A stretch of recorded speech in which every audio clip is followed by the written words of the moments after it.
Hey Tractor Chasers, we have this exciting opportunity to be out in the field with an International Harvester 82 pull-type combine.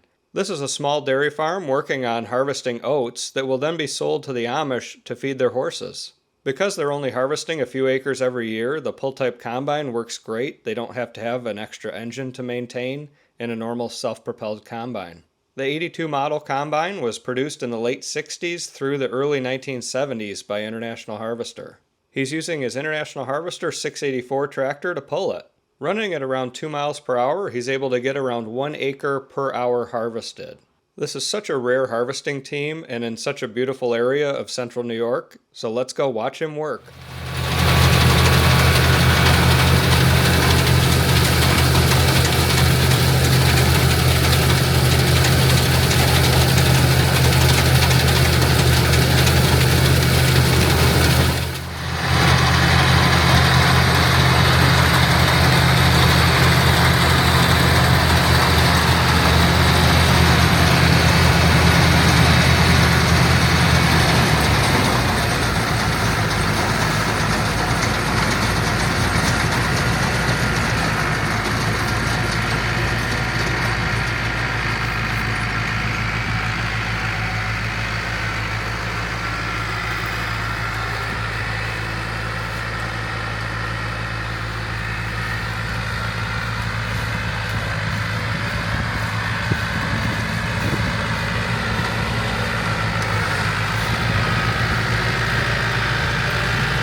I hope you love being out in the field with this International 82 pull-type combine working on harvesting oats. If you love seeing farm equipment like this in action, please take a minute to subscribe to the Tractor Chasers channel so you don't miss any videos. Thanks for watching.